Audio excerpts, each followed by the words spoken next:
Si vous fermez les yeux maintenant et laissez un silence profond envahir chaque recoin de votre esprit, vous sentirez peut-être quelque chose d'inquiétant, comme s'il existait une vérité ancienne, enfouie sous des couches et des couches de routine, de peur et de distraction cherchant à émerger.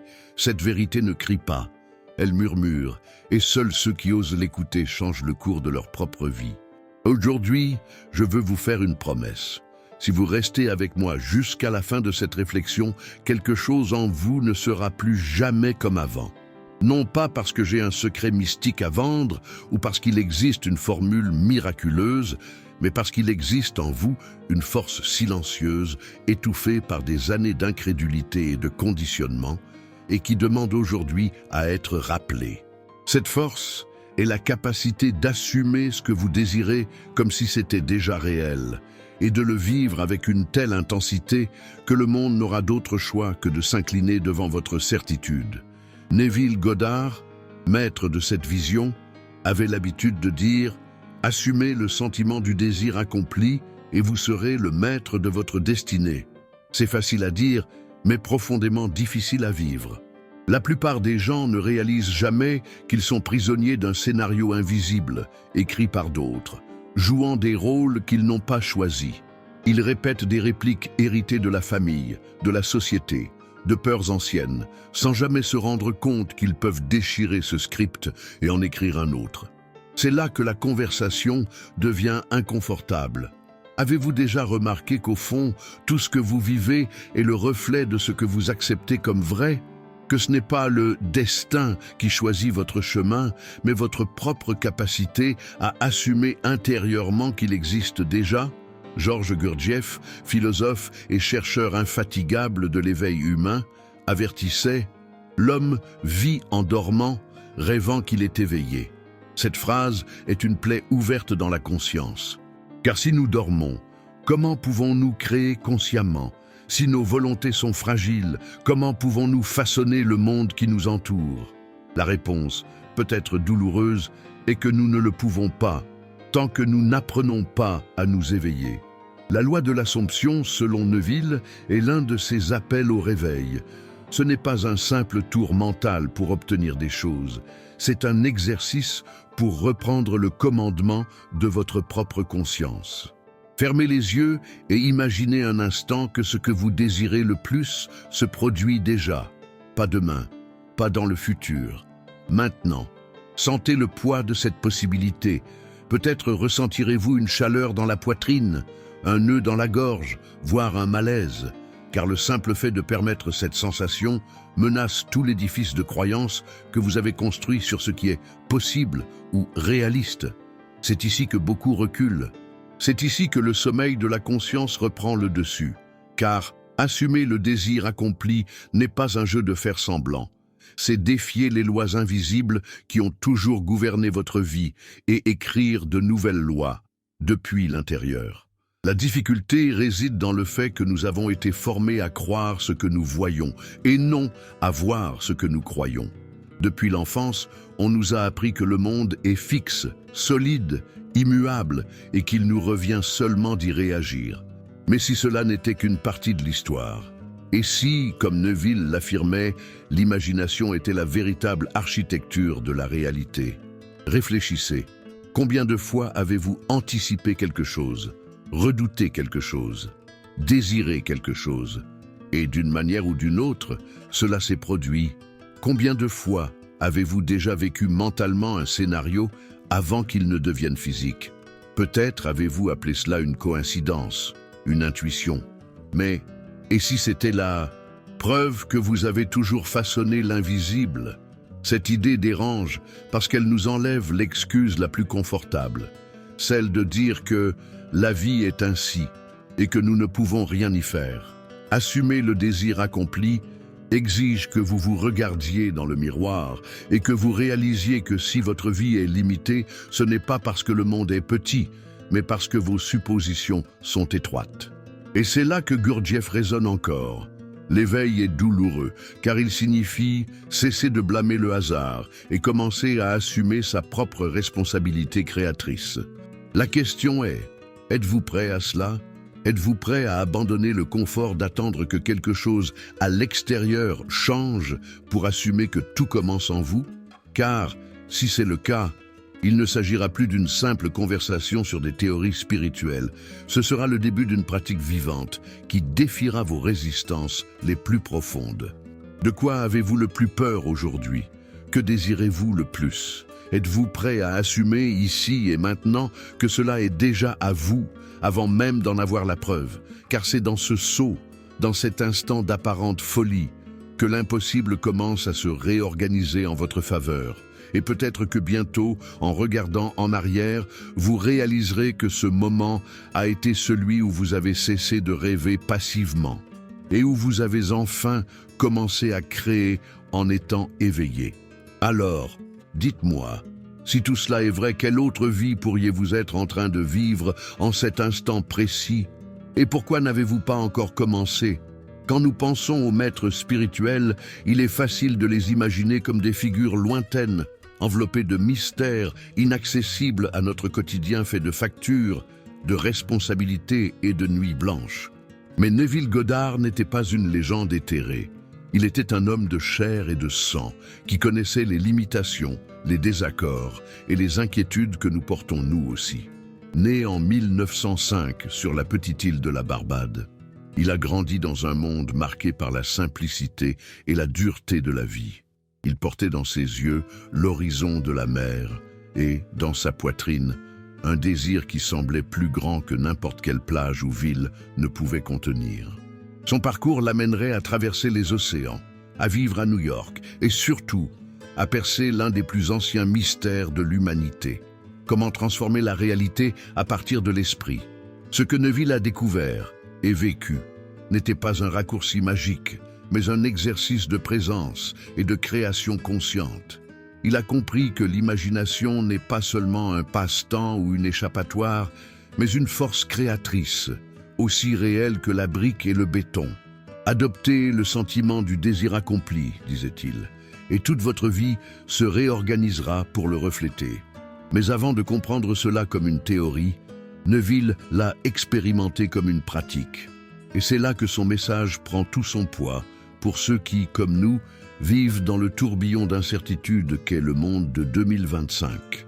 Aujourd'hui, plus que jamais, nous vivons entourés de nouvelles qui nous épuisent, de réseaux sociaux qui nous comparent à des vies soigneusement retouchées et d'un rythme de productivité qui exige que nous soyons toujours en mouvement, même si nous ne savons pas exactement vers où. Pour beaucoup de ceux qui ont dépassé la trentaine et 5 ans, il y a cette impression que la vie a pris un mode automatique. Se réveiller, travailler, payer les factures, dormir et recommencer. Parfois, un voyage pour rompre la routine, un dîner spécial, une retrouvaille avec de vieux amis, mais au fond demeure cet écho. C'était donc ça, rien que ça? Neville s'adressait directement à cette partie oubliée de nous, celle qui refuse d'accepter que la vie ne soit qu'une simple survie. Il savait que le premier pas n'était pas de lutter contre les circonstances, mais de changer la façon dont nous les percevons. Et pour expliquer cela, il utilisait des images simples. Si vous étiez un acteur et que la scène exigeait que vous jouiez le rôle de quelqu'un déjà victorieux, peu importe ce que vous ressentez en coulisses, sur scène, vous adopteriez ce rôle entièrement. C'est ainsi que l'on crée la vie que l'on désire, en incarnant le rôle avant de recevoir les applaudissements. Je me souviens d'une histoire entendue d'une femme de 58 ans, appelée Hélène. Elle avait consacré toute sa vie à sa famille, à l'éducation de ses enfants et à l'entretien d'un foyer stable. Avec le temps, elle vit ses enfants partir, son mariage se refroidir et la maison silencieuse devenir presque étouffante. Hélène décrivait ses journées comme un long et étroit couloir sans fenêtre. Quand elle découvrit les enseignements de Neville, elle trouva d'abord absurde d'imaginer une vie différente. « Mon temps est passé », disait-elle. Mais quelque chose en elle insista pour essayer. Chaque soir, avant de dormir, elle fermait les yeux et s'imaginait dans une petite maison au bord de la mer, sentant l'odeur du sel dans l'air, écoutant le bruit des vagues. Elle ne savait pas comment cela arriverait, Et au début, elle croyait à peine que ce fût possible. Mais en quelques mois, des opportunités commencèrent à apparaître. Un ami d'enfance réapparut, lui proposant de gérer un petit café dans une ville côtière. 2 ans plus tard, Hélène vivait non seulement au bord de la mer, mais décrivait sa vie comme un chapitre entièrement nouveau que j'ai moi-même écrit. La force de l'histoire d'Hélène ne réside pas dans le miracle en lui-même, mais dans le courage silencieux de quelqu'un qui a décidé d'expérimenter l'état désiré avant de voir la moindre preuve physique. C'est le cœur de l'enseignement de Neville, et c'est aussi ce que Gurdjieff, dans sa quête de conscience éveillée, laissait entendre en disant que la plupart vivent endormis, car assumer un état désiré est, au fond, un acte de réveil. C'est refuser le rôle automatique et écrire son propre scénario. Et pourquoi est-ce si difficile pour tant de personnes? Parce que la vie nous a appris à nous méfier de nos propres rêves. Combien de fois, vous, qui m'écoutez en ce moment, avez-vous partagé un désir sincère et reçu en retour un sourire condescendant, un commentaire pragmatique, ou même un conseil réaliste qui sonnait plutôt comme une résignation? Peu à peu, nous intégrons l'idée qu'il n'est possible de désirer que ce qui semble déjà à portée de main. Et ainsi, nous passons des décennies à bâtir nos vies autour des attentes des autres, tandis que notre voix intérieure reste étouffée. Neville savait que cet étouffement n'était pas définitif. Il disait qu'à l'intérieur de chaque personne existe un point silencieux, comme le calme dans l'œil d'un ouragan, où l'imagination peut opérer sans interférence. La question est, sommes-nous prêts à nous asseoir dans ce silence et à écouter?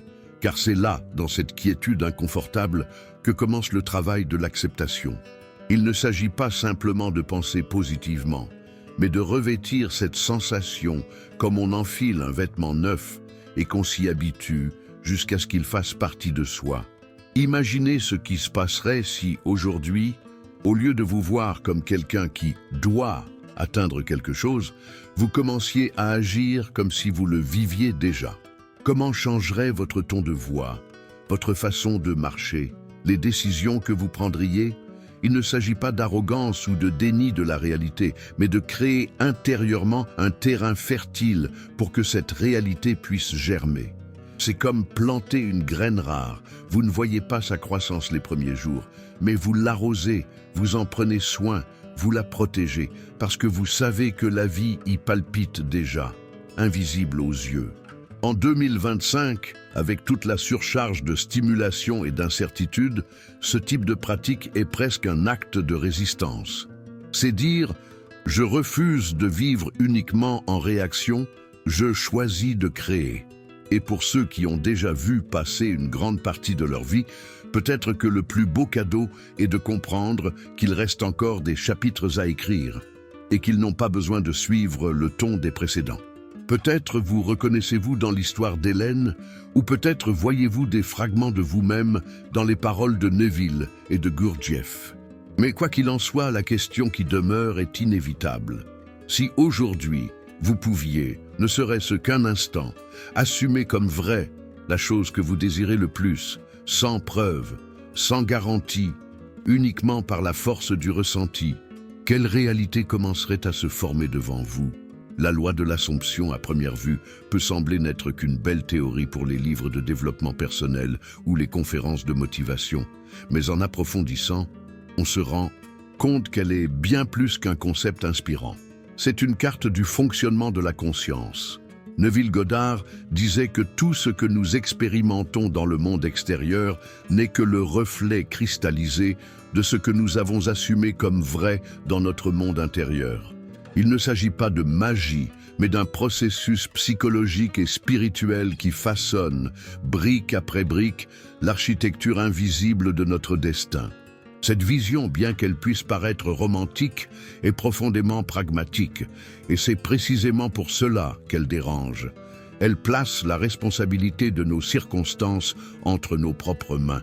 Mais que signifie vraiment assumer ? Ce n'est pas seulement désirer ou penser à ce que l'on veut, c'est agir intérieurement comme si l'expérience était déjà réelle.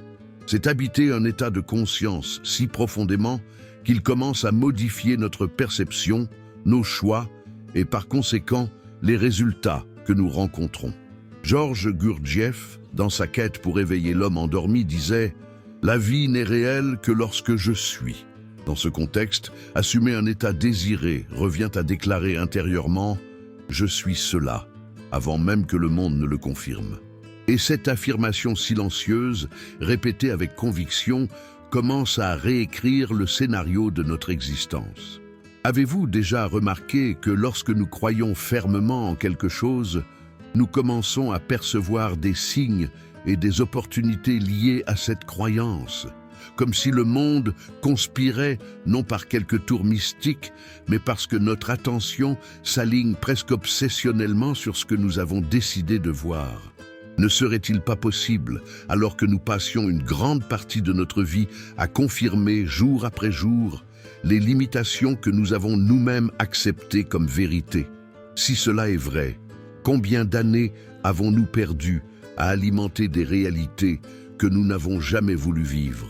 Ce qui est le plus troublant dans cette constatation, c'est que, bien souvent, nous ne choisissons pas consciemment ces suppositions limitantes. Elles viennent de phrases entendues dans l'enfance, d'expériences traumatisantes, de schémas familiaux et d'une culture qui nous apprend à être réaliste, une façon polie de dire « accepte moins que ce que tu veux ». Et si vous y réfléchissez, vous verrez que la plupart de vos échecs ont commencé non pas au moment de l'action, mais juste avant, lorsque vous avez décidé intérieurement que quelque chose n'était pas pour vous.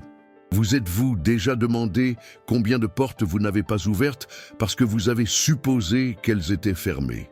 Neville expliquait que la clé est de vivre à partir de la fin, ce qui ne signifie pas faire semblant ou se mentir à soi-même, mais ressentir avec une telle intensité que votre esprit ne peut plus distinguer l'imagination de la réalité. C'est pourquoi il insistait sur l'importance de créer des scènes mentales claires, sensorielles et répétées jusqu'à ce qu'elles deviennent naturelles. À ce stade, ce n'est plus un effort conscient. Vous commencez simplement à réagir au monde comme quelqu'un qui vit déjà cela.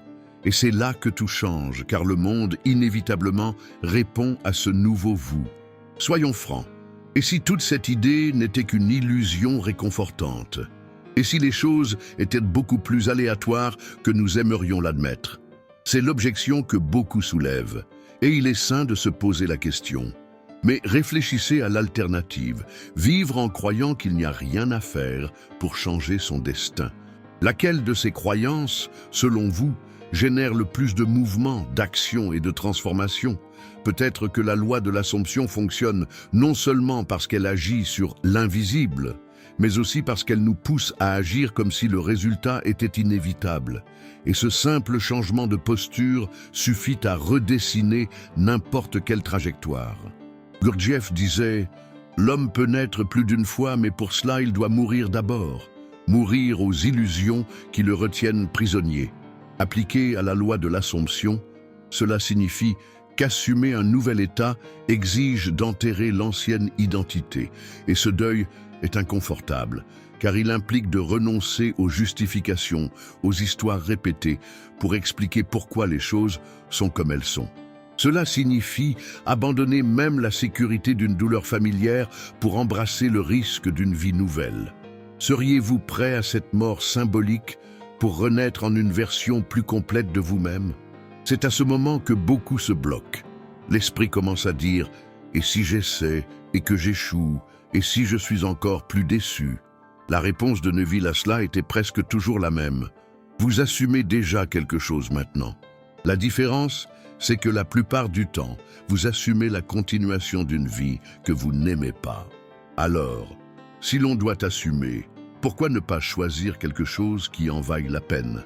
Ici, j'aimerais que vous réfléchissiez et, si vous en avez envie, que vous partagiez dans les commentaires. Quel est l'état que vous êtes prêt à assumer aujourd'hui, même si le monde ne vous en montre encore aucune preuve? Et si tout cela vous paraît lointain, rappelez-vous que de petits changements intérieurs peuvent déjà produire des mouvements significatifs. Une femme qui commence à se voir comme une personne en bonne santé et active, même avant de changer ses habitudes, finit inévitablement par faire des choix différents. Un homme qui se voit comme un leader même sans occuper un poste de direction, commence à se positionner plus fermement. Et presque imperceptiblement, le monde commence à les traiter en fonction de cette nouvelle posture. Combien de fois la vie vous a-t-elle déjà montré qu'elle réagit à ce que vous croyez à propos de vous-même?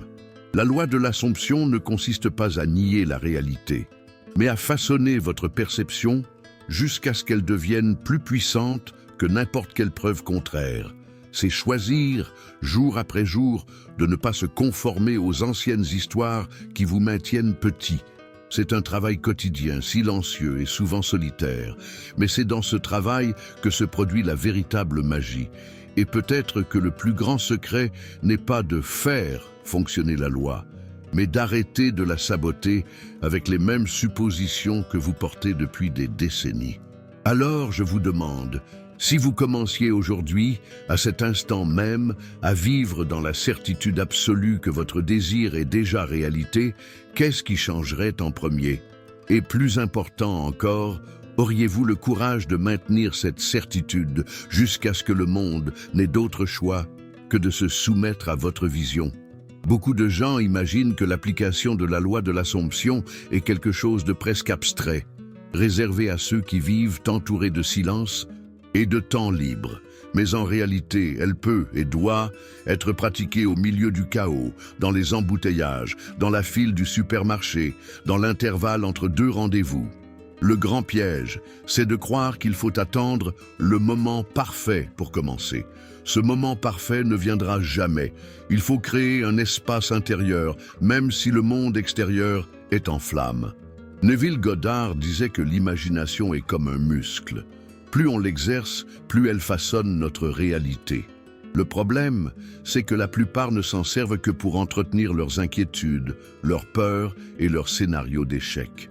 Voici d'ailleurs un fait curieux qui pourrait vous faire repenser à ce que vous nourrissez mentalement.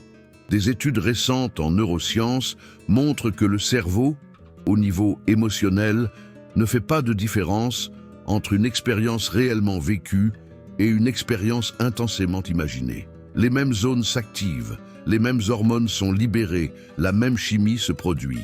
Cela signifie que, lorsque vous rejouez mentalement un scénario d'échec, votre corps réagit comme si vous le viviez réellement. L'inverse est également vrai. Visualisez intensément un état désiré, avec des détails sensoriels, avec l'émotion du moment, commence à conditionner votre corps et votre esprit à agir selon cette nouvelle réalité. Vous n'êtes pas seulement en train de penser positivement, vous êtes en train de reprogrammer tout votre système. Pourquoi alors tant de personnes affirment-elles avoir déjà essayé de visualiser sans que rien ne se produise? Parce qu'au fond, elles n'ont pas assumé. Elles ont joué avec l'idée, comme quelqu'un qui feuillette un catalogue de voyage sans jamais acheter le billet. Assumer, c'est différent. C'est porter en soi la sensation inébranlable que c'est déjà à vous, que le monde ne fait que se réorganiser pour refléter ce que vous vivez déjà à l'intérieur.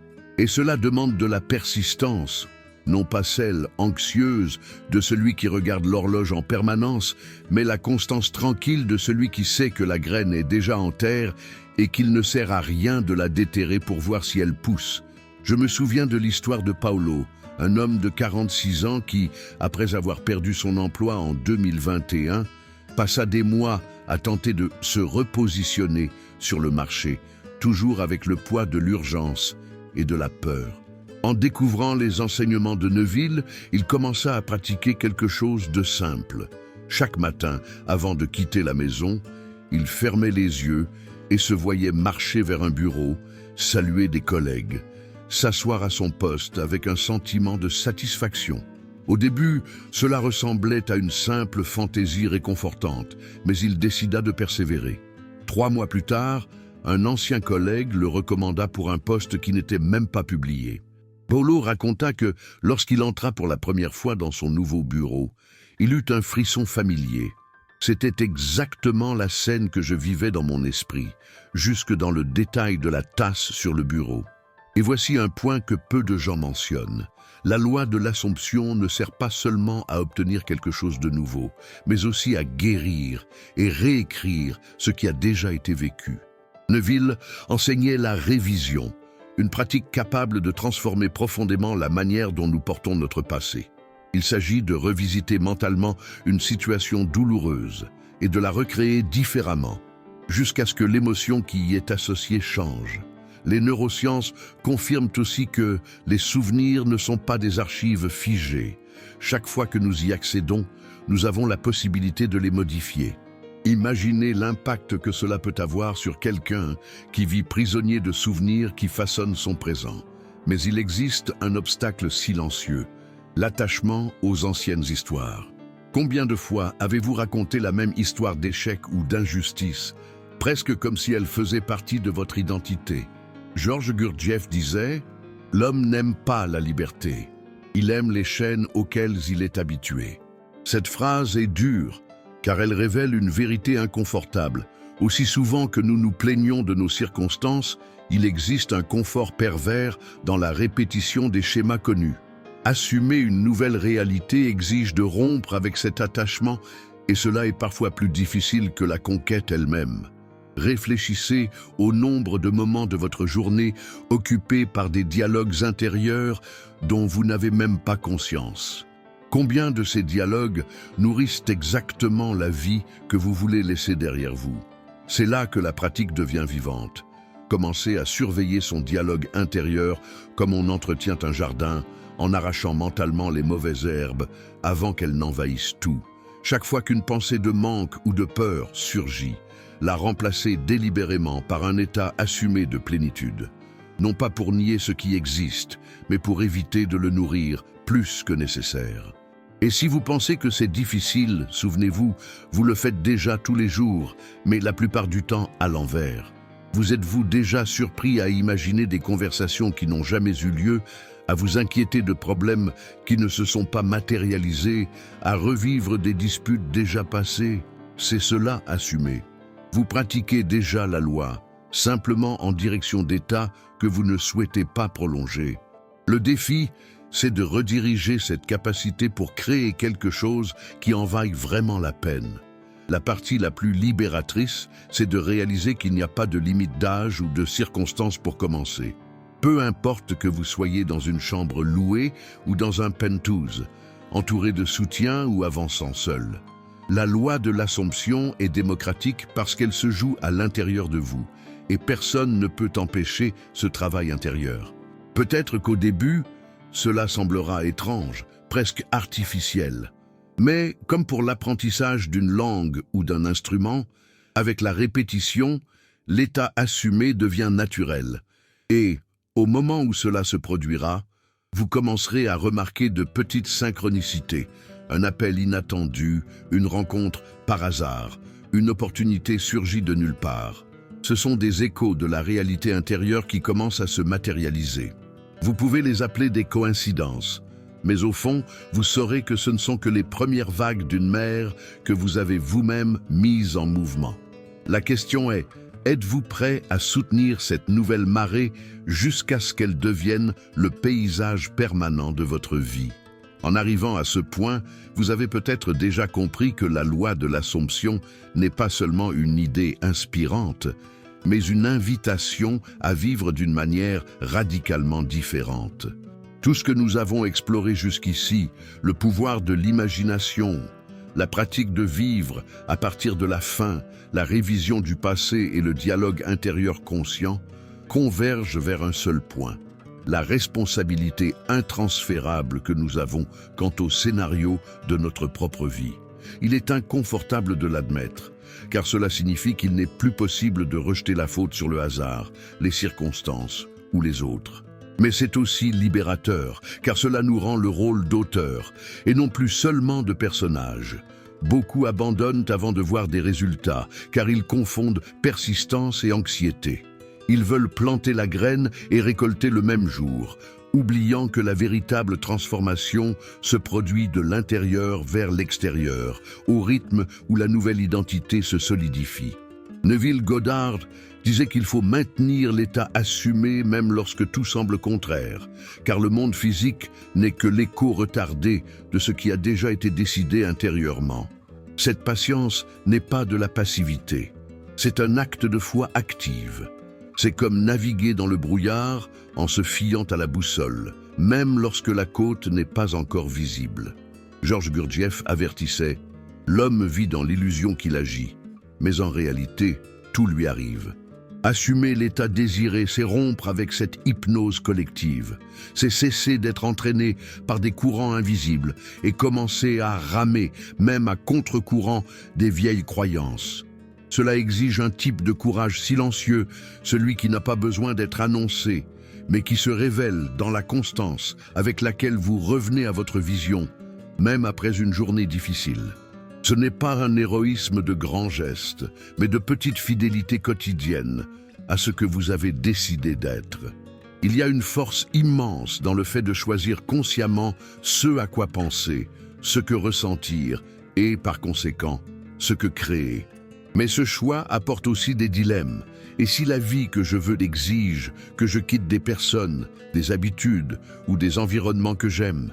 Et si assumer mon désir m'éloigne de ce qui m'est aujourd'hui familier? Ces questions ne sont pas seulement théoriques, elles sont celles qui réduisent au silence beaucoup de personnes à l'orée du changement. Car toute transformation authentique porte, avec la promesse du neuf, le deuil de ce qu'il faut laisser derrière soi. C'est à ce moment que la peur se déguise souvent en prudence. L'esprit argumente, peut-être vaut-il mieux attendre. Peut-être est-il plus sûr de laisser les choses telles qu'elles sont. Mais attendre indéfiniment, c'est en pratique choisir que rien ne change. Et pendant ce temps, les années passent, l'énergie s'épuise et la flamme des rêves devient une simple braise timide. La question est, êtes-vous prêt à vivre le reste de votre vie dans le même schéma, simplement parce qu'il est confortable? Ou êtes-vous prêt à entrer dans le territoire incertain où se produisent les plus grands changements? La vérité, c'est qu'il n'existe aucune garantie que la nouvelle vie apportera exactement ce que vous imaginez. Mais il y a une certitude inébranlable. Rester dans le même état apportera toujours la même chose. C'est la loi, que ce soit par l'assomption consciente ou par la répétition inconsciente de vieux schémas. Le monde ne bouge pas seulement en fonction de ce que vous voulez, mais en fonction de ce que vous êtes et ce que vous êtes. Vous le décidez chaque jour, dans les petits choix, dans les pensées que vous nourrissez, dans les émotions que vous acceptez. Peut-être que le grand secret est de comprendre que la loi de l'Assomption ne consiste pas seulement à obtenir quelque chose de précis, mais à devenir quelqu'un qui choisit de vivre éveillé. Lorsque vous changez qui vous êtes, ce que vous voulez change aussi, et la vie devient moins une course pour avoir et davantage un voyage pour être. Ce changement de perspective transforme la pratique en mode de vie et non en simple technique pour atteindre des objectifs. Si vous êtes arrivé jusqu'ici, c'est qu'une partie de vous a déjà compris qu'il n'est plus possible de vivre dans la répétition automatique, que la vie ne peut pas se réduire à survivre, qu'il existe un territoire intérieur où vous pouvez façonner la réalité de vos propres mains et que l'ignorer reviendrait à gaspiller le don le plus précieux qui vous ait été donné, la conscience créatrice. Maintenant, la prochaine étape n'est pas de réfléchir davantage à cela, mais d'agir. Au moment où vous terminerez d'écouter ces mots, un choix sera devant vous. Continuez à assumer inconsciemment l'ancien scénario ou assumer de façon délibérée et persévérante la vie que vous désirez. Et dans la prochaine partie, je vais vous montrer exactement comment transformer ce choix en un plan réel, applicable et capable de changer le cours de votre histoire. Maintenant que vous avez intégré en vous toutes ces réflexions, que vous avez revisité vos croyances et compris le poids et la puissance d'assumer un état intérieur comme déjà réalisé, il est temps de transformer l'inspiration en pratique. Il ne suffit pas d'admirer un paysage à distance, il faut traverser le pont. À partir de maintenant, nous ne parlons plus de concepts, mais d'une application réelle, quotidienne, capable de mettre en mouvement la loi de l'Assomption dans votre vie. C'est le moment de structurer un chemin qui ne dépende pas de « quand j'aurai le temps » ou « quand j'en aurai envie », mais qui devienne une partie organique de votre existence. Première étape, une clarté absolue. Prenez un cahier ou tout support sur lequel vous pouvez écrire à la main et définissez précisément ce que vous souhaitez assumer. N'utilisez pas de phrases vagues comme « je veux être heureux » ou « je veux plus d'argent ». Soyez spécifique et plus encore, écrivez comme si c'était déjà réel. Je vis une vie saine et pleine d'énergie, j'ai un travail qui m'épanouit et qui me soutient dans l'abondance. Je suis aimé et apprécié dans mes relations. Plus l'énoncé sera clair et présent, plus il sera facile pour votre esprit d'habiter cet état. Deuxième étape, créez votre scène ancre. Cette scène est un petit film mental qui représente de manière vivante le désir déjà accompli. Elle n'a pas besoin d'être longue ou complexe. Parfois, un simple moment suffit. Cela peut être vous fermant la porte de votre maison, en partant pour le travail de vos rêves, ou embrassant une personne chère après une grande réussite. Le secret est dans les détails. L'odeur, la lumière, les sons, les sensations corporelles. Revivez cette scène chaque jour, de préférence avant de dormir et au réveil, pour qu'elle s'imprime dans l'esprit subconscient. Troisième étape, veillez à votre dialogue intérieur. Pendant la journée, observez la façon dont vous vous parlez à vous-même. Chaque fois qu'une pensée désalignée apparaît, c'est trop difficile. Je ne le mérite pas. Ça n'arrivera jamais. Remplacez-la immédiatement par une phrase qui reflète l'état assumé. N'attendez pas de ressentir pour affirmer. Affirmez pour ressentir. Avec le temps, cet exercice cessera d'être forcé et deviendra une réponse automatique, créant un terrain mental fertile pour que votre nouvelle identité s'épanouisse. Quatrième étape, alignez vos actions avec l'état assumé. Cela signifie faire des choix que ferait une personne vivant déjà cette réalité. Si vous assumez être en bonne santé, comment vous alimentez-vous aujourd'hui? Si vous assumez être prospère, comment gérez-vous votre argent maintenant? De petites décisions, répétées avec constance, façonnent non seulement les résultats, mais aussi la façon dont vous vous percevez. Souvenez-vous, il ne s'agit pas de faire semblant, mais d'incarner. Cinquième étape, la pratique de la révision. À la fin de la journée, choisissez un moment qui ne s'est pas passé comme vous l'auriez voulu et l'esprit apaisé, recréez-le intérieurement, comme vous auriez aimé qu'il se déroule. Ressentez les émotions de cette nouvelle version et acceptez-la comme la véritable. Cette pratique ne change pas l'événement passé, mais modifie son influence sur votre présent et votre avenir, libérant la voie pour de nouvelles expériences alignées à votre désir. Sixième étape, cultivez la gratitude anticipée. N'attendez pas que le désir se matérialise pour remercier. Remerciez dès maintenant, comme si vous viviez déjà la réalité assumée. La gratitude est un langage émotionnel qui communique à l'univers, et surtout à vous-même, qu'il n'y a aucune distance entre ce qui est ressenti et ce qui est réel. Elle dissout l'anxiété et renforce la foi silencieuse qui soutient le processus. Enfin, établissez un cycle de persévérance. Choisissez une période, comme 21 ou 30 jours, et engagez-vous à appliquer toutes ces étapes chaque jour, sans changer de focus, ni remplacer le désir en cours de route. Cet engagement est ce qui distingue ceux qui transforment leur vie de ceux qui se contentent de collectionner des idées inspirantes. Rappelez-vous, tout cela ne consiste pas à contrôler chaque détail extérieur, mais à devenir intérieurement la personne qui vit déjà ce que vous désirez.